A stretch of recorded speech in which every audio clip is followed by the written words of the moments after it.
हाँ तो देखिए हमारी बात चल रही थी कार्बोहाइड्रेट मेटाबॉलिज्म के ओनली वन चार्ट के ऊपर। एंड लास्ट वीडियो के अंदर हमने ग्लूकोज 6 फास्फेट से रिलेटेड 4 साइकिल या बोल दीजिए 4 पाथवे बताए थे। पहला कौन सा था? Galactose metabolism. सेकंड नंबर पे यूरोनिक एसिड पाथवे। थर्ड पे ग्लाइकोजन वाला यानी कि ग्लाइकोजन का बनाना, ग्लाइकोजन का तोड़ना यानी कि ग्लाइकोजीनेसिस और ग्लाइकोजीनोलाइसिस। एंड फोर्थ वाला कौन सा होगा? हमारा पीपीपी यानी कि एचएमपी शंट। एंड इस वीडियो की स्टार्टिंग हम करेंगे क्रेब्स साइकिल से। एंड आपको पता होगा कि क्रेब्स साइकिल की स्टार्टिंग कहाँ से होती है? एसिटाइल कोए से। और एसिटाइल कोए ये कहाँ से आता है? हमारे पायरुविक एसिड से। पीए मतलब पायरुविक एसिड, एलए मतलब लैक्टिक एसिड। ओके, तो ओवरऑल हमें पायरुविक एसिड को एसिटाइल कोए में चेंज करना है। देन उसके बाद क्या चलेगा? हमारा क्रेब्स साइकिल। तो ओवरऑल हमें यहाँ पर ऐसे पेज को जोड़ना पड़ेगा ताकि हम यहाँ पर क्रेब्स साइकिल को ड्रॉ कर सकें। तो पहले हम इन दोनों पेज को जोड़ते हैं एंड देन क्रेब्स साइकिल को ऐड करते हैं। हाँ तो देखिए हमने ये वाला पेज ऐड कर दिया है यहाँ पर। एंड यहाँ पर हम क्रेब्स साइकिल ड्रॉ करेंगे। तो देखिए सबसे पहले मैं क्या करता हूँ, पूरी की पूरी क्रेब्स साइकिल की स्टेप्स लिख देता हूँ। एंड देन फिर बाद में मैं क्या करूँगा, सभी को डिटेल से एक्सप्लेन कर दूँगा। हाँ तो देखिए अभी मैंने यहाँ पर टोटल 4 नाम लिखे हैं: oxaloacetic acid, citric acid, succinyl कोए, अल्फा कीटो ग्लूटेरिक एसिड। और देखिए हमें क्या करना है, 5 नाम इस साइड लिखने हैं, 5 नाम इस साइड लिखने हैं। ओवरऑल क्रेब्स साइकिल को ड्रॉ करने के लिए हमें यहाँ पर टोटल 10 नेम लिखने हैं। ओके, तो अब हम क्या करेंगे, एक नाम यहाँ लिखेंगे, एक नाम यहाँ लिखेंगे। हाँ तो देखिए मैंने यहाँ पर फ्यूमेरेट और आइसोसिट्रेट ये 2 नाम और ऐड कर दिए। एंड फाइनली अभी हमें 4 नाम और लिखने हैं, 2 इस साइड 2 इस साइड। तो जहाँ पर मेरी फिंगर्स हैं वहीं पर मैं 4 नाम लिखने वाला हूँ। और देखिए मैं ये सब क्यों बता रहा हूँ, क्योंकि अगर आप इस तरह से क्रेब्स साइकिल को ड्रॉ करोगे ना, पहले 4 ऐसे लिख दिए, फिर 2 ऐसे लिख दिए, फिर ऐसे लिख दिए, ओवरऑल अगर आप इस तरह से ड्रॉ करोगे तो आपके माइंड में एक क्लियर इमेज बनेगी। नहीं तो आप क्या करते हो, क्रेब्स साइकिल बनाते टाइम पूरा कचरा कर देते हो, कभी एक नाम यहाँ भगा दिया, यहाँ भगा दिया, यहाँ भगा दिया, ओवरऑल पूरा मिक्सअप हो जाता है। एंड देन फिर पढ़ने में मज़ा नहीं आता। आई होप आप समझ रहे होंगे। एंड अब हम 4 नाम और लिख देते हैं। हाँ तो देखिए मैंने यहाँ पर पूरे के पूरे क्रेब्स साइकिल के नाम ड्रॉ कर दिए हैं। और जैसा मैंने बोला कि हम 10 नाम लिखेंगे, 5 इस साइड हो गए, 5 इस साइड हो गए। एंड अब हम पूरा का पूरा साइकिल बना देते हैं। तो क्या होगा, ऑक्जेलोएसिटिक एसिड, इससे क्या बनेगा, citric acid. Then citric acid से क्या बनेगा, सिस एकोनिटिक एसिड। इससे बाद ये बनेगा आइसोसिट्रिक एसिड। उसके बाद ऑक्जेलोसक्सिनिक एसिड। उसके बाद क्या बनेगा, alpha keto glutaric acid. Then succinyl coenzyme A. उसके बाद क्या बनेगा, सक्सिनेट। Then fumarate. उसके बाद क्या बनेगा, मेलेट। देन फाइनली क्या बन जाएगा, ऑक्जेलोएसिटिक एसिड। ओके, और देखिए यहाँ पर हम नंबर ऑफ कार्बन्स की बात कर लेते हैं। आपको पता होगा alpha keto glutaric acid this is 5 carbon. Okay, मतलब इसके पास 5 कार्बन होते हैं। एंड सक्सिनाइल को है ये 4 कार्बन वाला होता है, मतलब इसके पास 4 कार्बन होंगे। ऑक्जेलोएसिटिक एसिड इसके पास भी 4 कार्बन होते हैं। एंड देन जो हमारा सिट्रिक एसिड होता है इसके पास 6 कार्बन होते हैं। ओके, देखिए मैं नंबर ऑफ कार्बन्स क्यों लिख रहा हूँ, क्योंकि आपको पता होगा कि जब सिट्रिक एसिड से ऑक्जेलोएसिटिक एसिड बनता है तो ओवरऑल क्या हो गया, 2 कार्बन का लॉस हो गया। एंड 2 कार्बन किस फॉर्म में निकलेंगे, CO2 की फॉर्म में। मतलब कि ये भी क्या है, 6 कार्बन वाला है। तो ओवरऑल न्यू है कि एक CO2 कहाँ निकली होगी, 6 से 5 कार्बन हुआ तो एक CO2 यहाँ पे निकल गई, इस स्टेप में निकल गई। और दूसरी CO2 कहाँ निकली होगी, यहाँ पर अल्फा कीटो ग्लूटेरिक एसिड से सक्सिनाइल कोए बना होगा। तो 5 कार्बन से 4 कार्बन हो गए, मतलब एक कार्बन का लॉस हो गया, तो एक CO2 यहाँ निकल गई। ओवरऑल एक यहाँ से निकली, एक यहाँ से निकली, जिससे क्या हो गया, 6 कार्बन वाला 4 कार्बन में चेंज हो गया। एंड अब आप बोलेंगे कि सर ये 4 से 6 कैसे हुआ?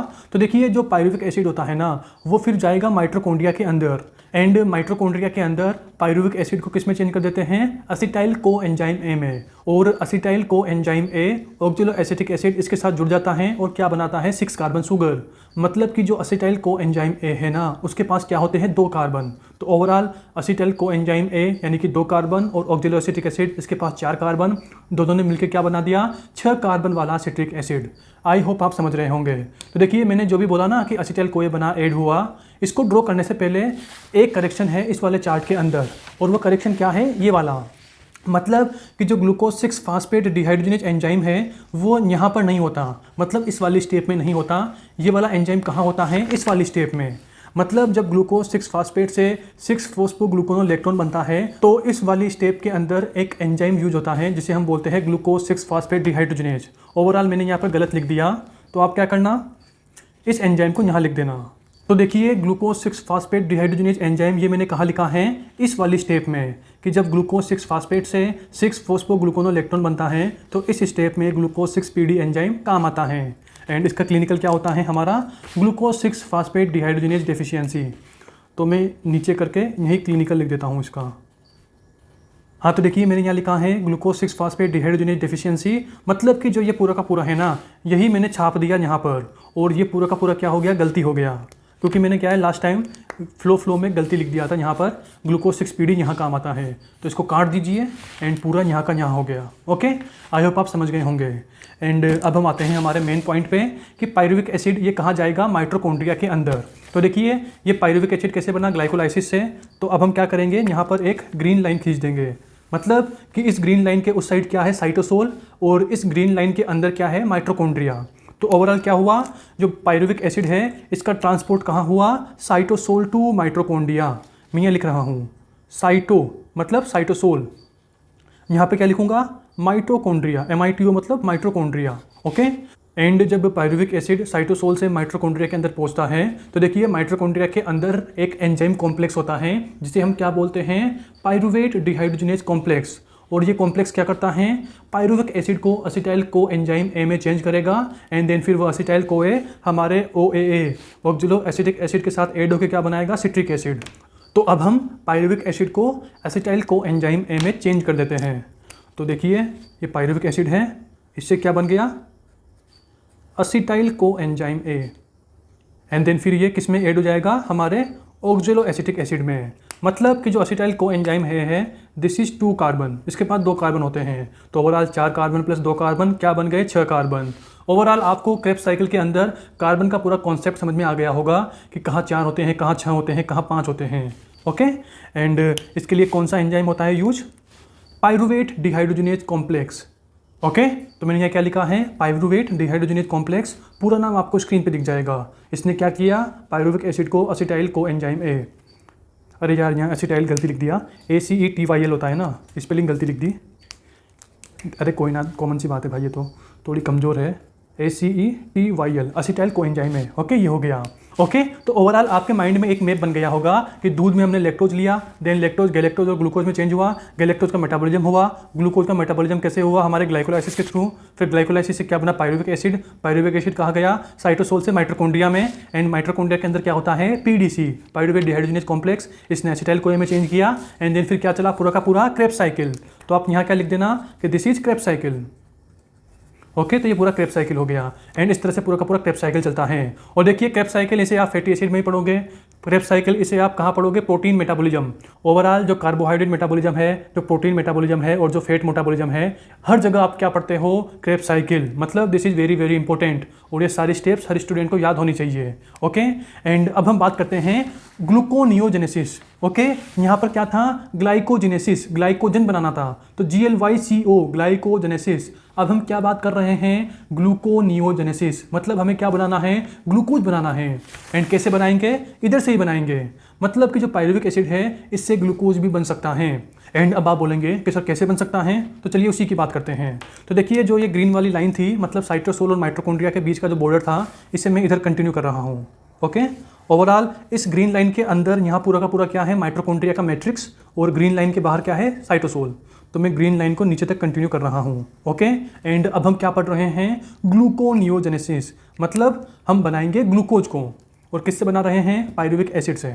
और देखिए ग्लूकोनियोजेनेसिस की स्टार्टिंग हम कहाँ से कर रहे हैं, पायरुविक एसिड से, मतलब हमें क्या बनाना है, पायरुविक एसिड से वापस ग्लूकोज बनाना है। एंड अब आपके दिमाग में आएगा कि सर ऐसे ही बना दो ना, डायरेक्ट पायरुविक एसिड इसमें चेंज हो जाएगा, फिर इसमें चेंज हो जाएगा, फिर इसमें चेंज हो जाएगा, डायरेक्ट आप ग्लाइकोलाइसिस का उल्टा कर दो जिसमें ग्लूकोज बन जाएगा। तो मेरे भाई देखिए यहाँ पर 1, 3, 9, 1, 3 और 9, ये 3 स्टेप क्या है, इरिवर्सिबल हैं, मतलब कि ये एक डायरेक्शन में होगी, अपोजिट डायरेक्शन में नहीं होगी। अगर हमें अपोजिट डायरेक्शन में करानी है तो कोई अलग एंजाइम लगेगा। रिवर्सिबल में क्या होता है कि एक ही एंजाइम से काम हो जाएगा, पायरुविक एसिड से लैक्टिक एसिड ये भी एक ही एंजाइम से बन जाएगा, लैक्टिक एसिड से पायरुविक एसिड ये भी एक ही एंजाइम में बन जाएगा। ओवरऑल 2 एंजाइम की जरूरत नहीं है, किसमें, रिवर्सिबल स्टेप में। बट जो इरिवर्सिबल होती है एक ही डायरेक्शन में होती है, अगर अपोजिट करानी है तो उसके लिए अलग एंजाइम चाहिए, अगर उसके अपोजिट करानी है तो उसके लिए अलग एंजाइम चाहिए। आई होप आप समझ रहे होंगे। तो ओवरऑल जो पायरुविक एसिड होता है ये सबसे पहले किस में चेंज होता है, हमारे ऑक्जेलो एसिटिक एसिड में। ओके, हम क्या पढ़ रहे हैं, ग्लूकोनियोजेनेसिस, पायरुविक एसिड से ग्लूकोज का बनाना। एंड पायरुविक एसिड ये चेंज होगा किस में, ऑक्जेलो एसिटिक एसिड में। एंड जो हमारा ऑक्जेलो एसिटिक एसिड है ये चेंज होता है किस में, मेलेट में। मतलब जो ये वाली स्टेप है ना, ये क्या होती है, रिवर्सिबल होती है। तो इसे आप उल्टा सुल्टा ऐसे कर लो, इससे ये भी बन सकता है, इससे ये भी बन सकता है। तो ऑक्जेलो एसिटिक एसिड मेलेट में चेंज हुआ। इसके बाद जो मेलेट होता है ये जाएगा माइटोकॉन्ड्रिया से साइटोसोल के अंदर। तो मेलेट को हमने बाहर भेज दिया, तो ये हमारा मेलेट इधर आ गया। एंड जो ये मेलेट बना है ये वापस ऑक्जेलो एसिटिक एसिड में चेंज होगा। कहाँ पर, साइटोसोल के अंदर।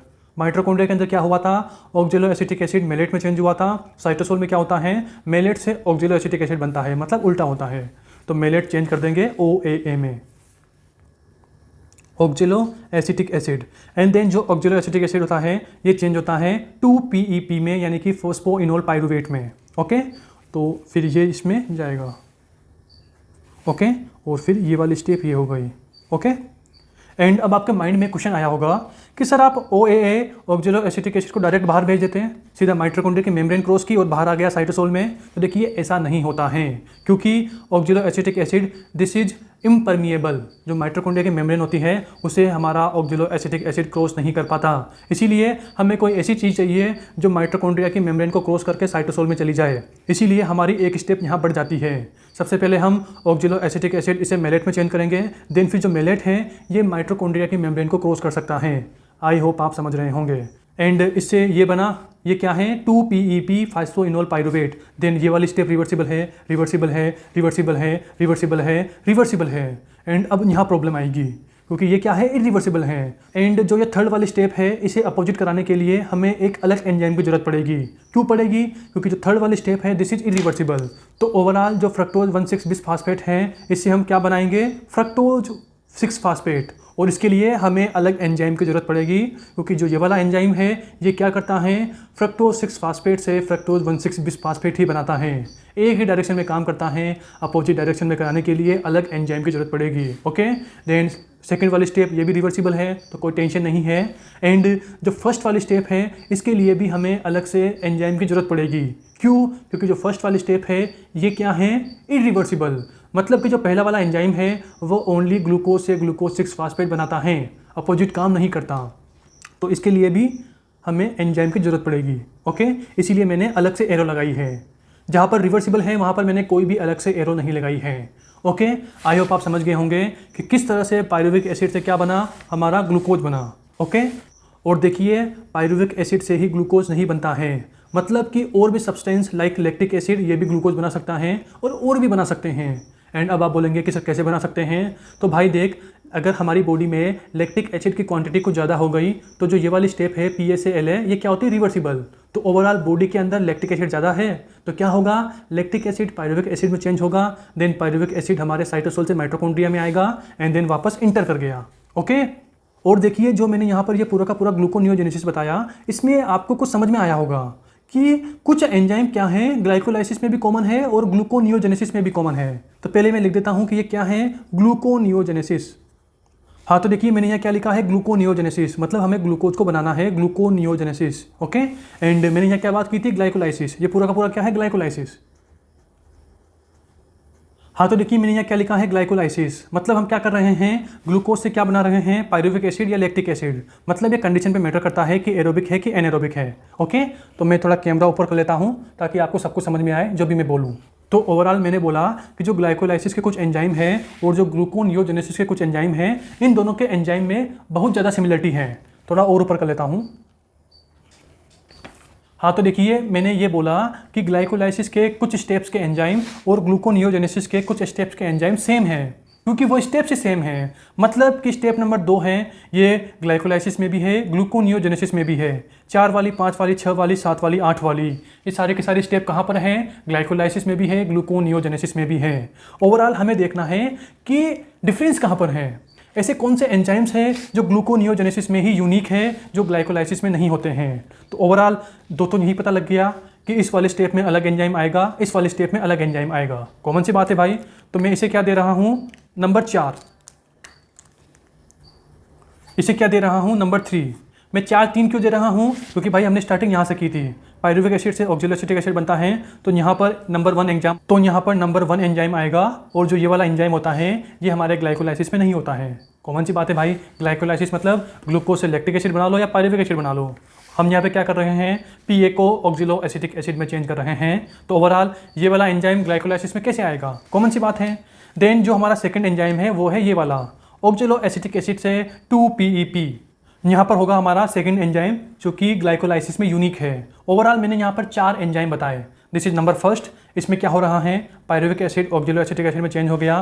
This is number second enzyme, इसमें क्या हो रहा है, oxaloacetic acid 2PEP phosphoenol pyruvate में चेंज हो रहा है। तीसरा एंजाइम ये हो गया जिसमें फ्रक्टोज 1,6-बिसफास्फेट फ्रक्टोज 6-फास्फेट में चेंज हो रहा है। एंड चौथा एंजाइम कौन सा होगा, ये वाला, और इसके अंदर क्या हो रहा है, हमारा ग्लूकोज 6-फास्फेट ग्लूकोज में चेंज हो रहा है। ओके, ओवरऑल ये 4 एंजाइम यूनिक है। एंड अब आप बोलेंगे कि सर ये वाला क्यों नहीं है? अरे भाई, मेलेट से ऑक्जेलोएसिटिक एसिड और ऑक्जेलोएसिटिक एसिड से मेलेट, इन दोनों में एक ही एंजाइम यूज होगा। तो भाई ये वाला एंजाइम क्रेब्स साइकिल में भी काम आएगा, ये वाला एंजाइम ग्लाइकोजेनेसिस में भी काम आएगा, मतलब ग्लूकोनियोजेनेसिस में भी काम आएगा। तो ओवरऑल यूनिक कहाँ हुआ? हम क्या बात कर रहे हैं कि ग्लूकोनियोजेनेसिस के पायरुविक एसिड से ग्लूकोज बनता है, तो उसमें कौन कौन से यूनिक एंजाइम होते हैं, और वो होते हैं 4। ओवरऑल ये वाला नहीं होता है। एंड यहाँ पर तो भाई मेलेट बाहर गया है, तो कौन सा एंजाइम?